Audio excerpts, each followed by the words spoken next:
Hi, I'm Flora Fanatic. I'm an amateur gardener, and today I will be talking to you about my experience growing a sunflower for the second time, well, the first time since I was like 9 years old. So I joined this competition for Earth Day. I hope you know what Earth Day is. If not, just Google it. Google's your friend. So yeah, this competition was being run through university.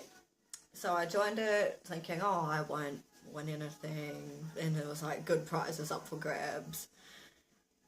So anyway, the first batch of seeds that I got from the competition, that initially I signed up and I took them away with me, I was too enthusiastic and watered them every day, and being the start of winter, going into the cooler months of the year here in the southern hemisphere, that was not the best idea. That was not the best thing to do because I ended up drowning them. So I emailed the competition organizer, Emma, and she prepared a second batch of 2 seeds because I got 2 seeds the first time, so I got 2 seeds the next time. Makes it's fair. And out of those 2 seeds, the second batch, they both grew. One sprouted. It was the little first sprouts from a seed when you're planting, or if you know anything about gardening, the first sprouts or first little, So it did that. Had the little green look like a bean sprout. But anyway, yeah, that happened, and the second one was nearly about to break through the soil, but I was transferring them from a seedling pot, which is this big, and they were in like the first 2 here, 1 each, 2 pots like this size, but the second one, I ended up breaking the taproot and it died from that. I did replant it though into a bigger pot, and I thought it would grow, but it did not grow. It died, sadly. But anyway, now to move on to the remaining plant. Well, it went through 2 trauma incidences. The first one, I went away for 5 days over Queen's birthday weekend to a friend's 21st in Whakatane. I'm not from Auckland, I'm from Whakatane, if you know where that is. And yeah, while I was away, a couple nights, it got quite frosty overnight, and I'd left they were in this pot, seedling pot thing at that time. I'd left them outside, and they got frostbitten, I suppose. And it when I came back, I noticed that it had wilted, and I thought, oh crap, it's dead.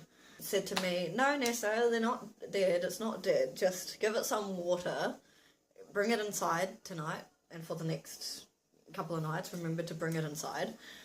So I did that, put it out during the day, and in like 4 days, I kid you not, it bounced back. I was so happy, it was great.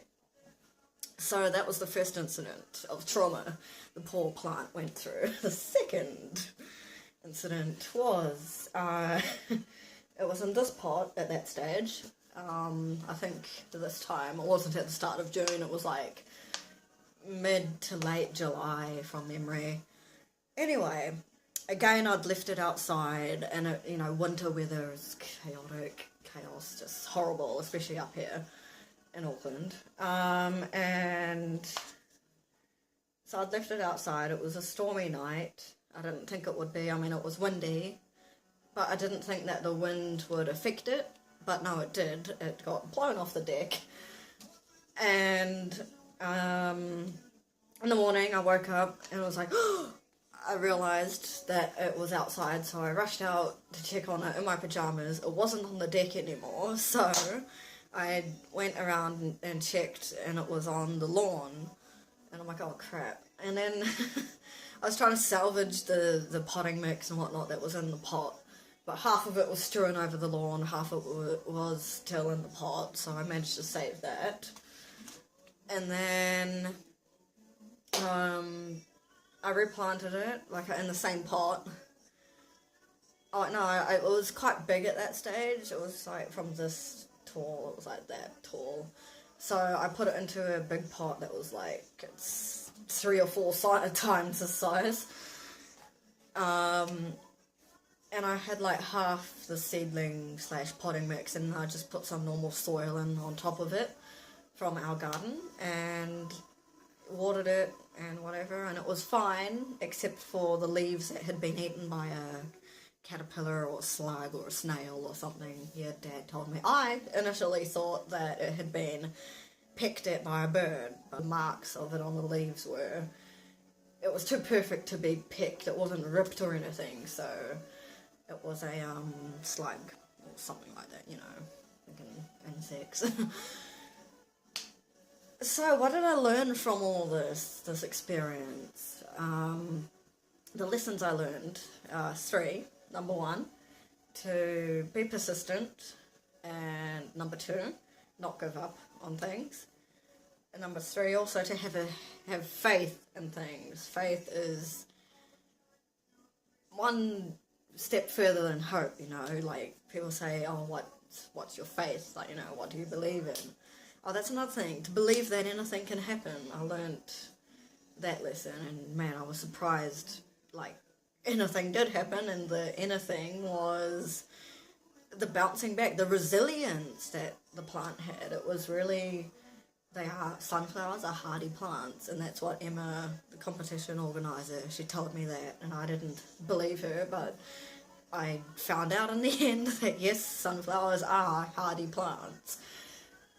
If you want to follow my video blog series, later on I will be talking about how to grow sunflowers. I'm going to grow some more again, and hopefully this time around, being spring, warmer weather and all that, I will have better success and not just grow 1, but like 5 or 6 and I can put them out in my garden. I will leave you with some progress shots that I have of my sunflower and its journey. Flora Fanatic out.